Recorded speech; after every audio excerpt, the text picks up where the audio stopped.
अस्सलाम वालेकुम। क्या हाल है आप लोगों के?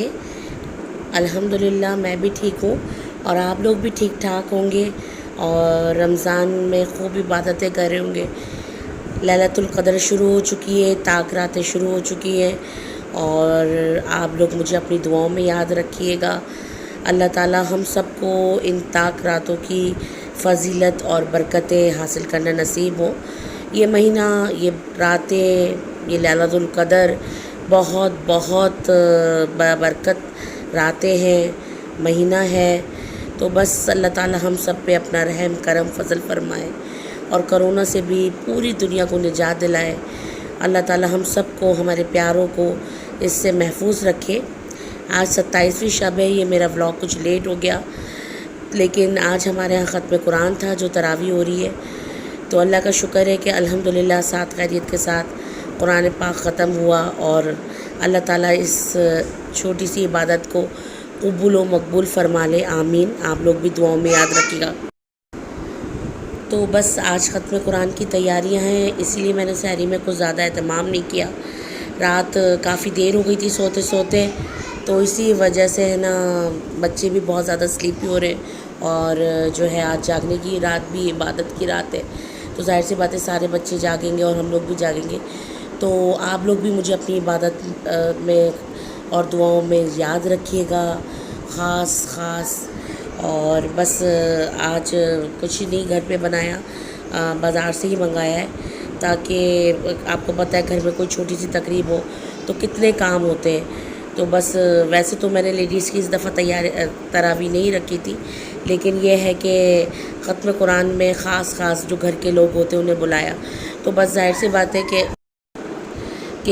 बात है कि एक छोटी सी भी तकरीब के लिए कितना काम हो जाता है। बस वही काम निपटाने, फिर कहीं जाकर मैं थोड़ा सा सोऊंगी, क्योंकि काम करके फ़ारिग हो जाऊंगी तो मेंटली तौर पे प्रेशर कम होता है।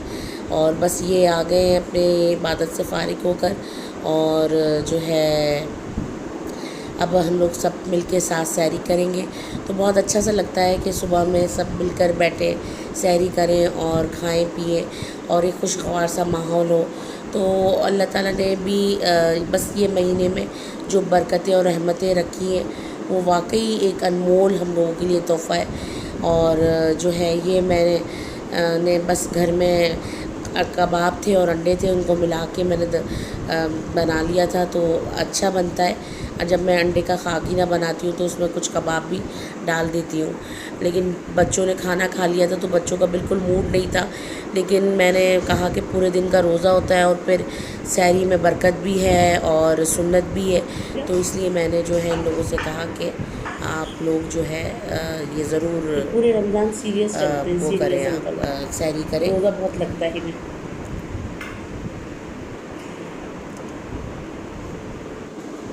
बस यहाँ हम लोग मैंने बच्चों को ज़बरदस्ती ही सैरी करवा रही हूँ, लेकिन बच्चों का मूड नहीं है।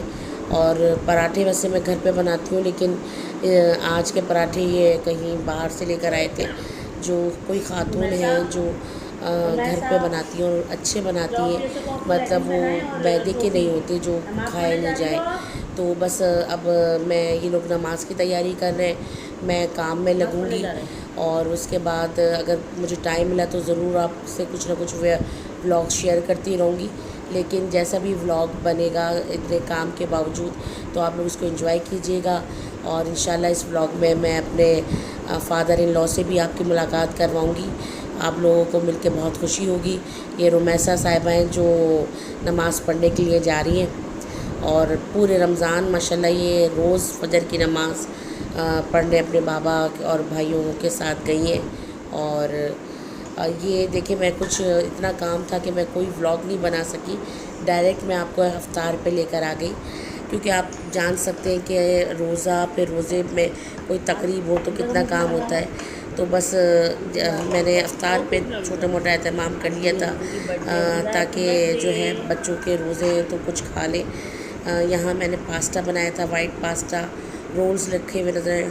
हलीम तो आपको पता है कि हमारे यहाँ होता ही है। तो बस ये इफ्तार करने के बाद मैंने बेटे को कहा था कि ज़रा तरावी पर आ जाओ। तो यहाँ देखिए माशाल्लाह पूरी छत हमारी फुल है और तरावी चल रही है। यहाँ पे मर्द हज़रात जो है नमाज भी अदा कर रहे हैं और फिर उसके बाद तरावी होगी। और अल्हम्दुलिल्लाह बहुत अच्छी पढ़ी गई तरावी और बहुत अच्छा लगा तरावी में, क्योंकि स्पीकर हम लोग नीचे लगवा लेते थे और बहुत अच्छा लगता था सुनकर। एक मतलब लगता था कि हाँ रमज़ान है, एक हट के रूटीन होती थी, तो दिल खुश होता था कि अल्लाह ताला का जो कलाम है हम लोग भी पढ़ सकते हैं। वरना मस्जिद वगैरह में लेडीज़ तरावी होती लेकिन जाना मुश्किल हो जाता है। अल्लाह का शुक्र अदा कर रही थी कि घर में तरावी हो रही है और हम लोग भी तरावी पढ़ पा रहे हैं। बस यहाँ तरावी से और दुआ से फ़ारिग हो गए थे, मैं व्लॉग बना नहीं सकी। तो यहाँ जो ख़वातीन आई हुई थी रिलेटिव्स वगैरह, वहाँ ये लोग सब बैठे हैं और हल्की फुल्की चिक चैक चल रही है और अच्छा लगता है, मज़ा आ रहा था। और जो है खाने का भी सिलसिला साथ साथ चल रहा था। तो मैं आपको मिलवाऊँ अपनी सिस्टर इन लॉ से। ये मेरी जो है नंद है, जो इन्होंने मेरे आकर बहुत हेल्प करी। हमेशा से ये बहुत मेरे घर के कामों में दूसरे उसमें हेल्प कर देती हैं और मेरे बच्चों की बहुत फेवरेट जो है पुप्पो हैं ये। तो जो है अच्छा, मैं एक बात मज़े की बताऊं कि मेरी जो सास है उनकी मुस्कुराहट बहुत बहुत हसीन है। तो अल्हम्दुलिल्लाह मेरे हस्बैंड की और उनके बहन भाइयों की तकरीबन सब की मुस्कुराहट बहुत प्यारी, बहुत हसीन है। तो अभी आपने देखा होगा मेरी नंद मुस्कुराई तो कितनी प्यारी लगी। तो ये जो छोटी सी क्यूट बच्ची थी मेरी नंद की बेटी, और बहुत प्यारी सी बच्ची है, ये भी पढ़ती है। और बस ये काफ़ी दूर से आई लेकिन मोहब्बत में आ गई, क्योंकि रमज़ानों में वाकई टाइम निकालना बड़ा मुश्किल हो जाता है। लेकिन ऐसा नहीं होता कि मैं और इसके भाई इसको बुलाए, शमसा इनका नाम है, और ये ना आए।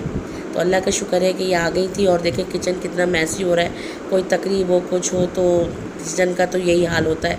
अब टेंशन इस बात की हो रही थी कि इसको किस तरीके से समेटना जाए। यहाँ जी मेरे ससुराल वालों से आप मिलिए और एंजॉय कीजिए।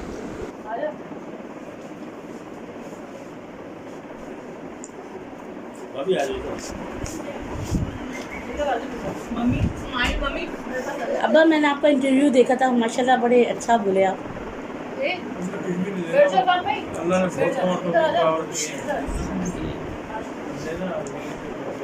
ने आपकी आवाज़ लोगों को आगे बढ़ाएं, लोगों को आवाज भी जी कचर कचर बोलेगी मोबाइल पे तो ब्लॉग में।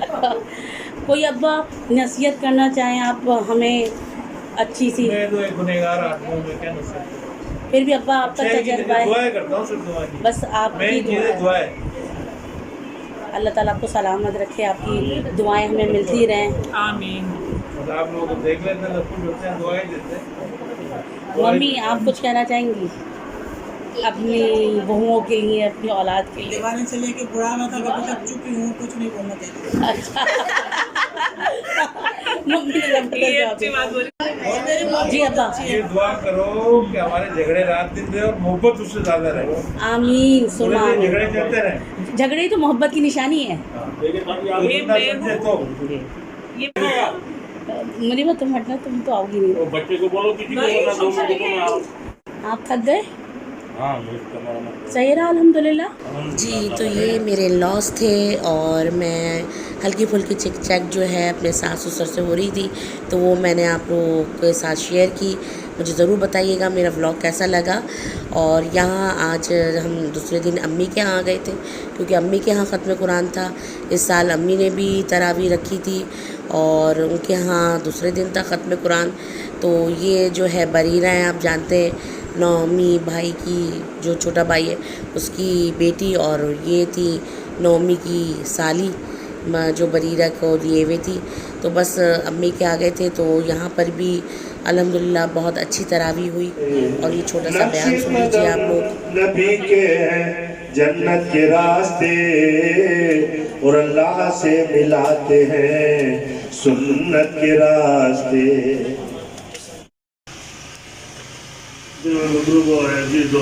कर रहा था तो बड़ी बाबरकत रात है और बड़ी बाबरकत महफिल है।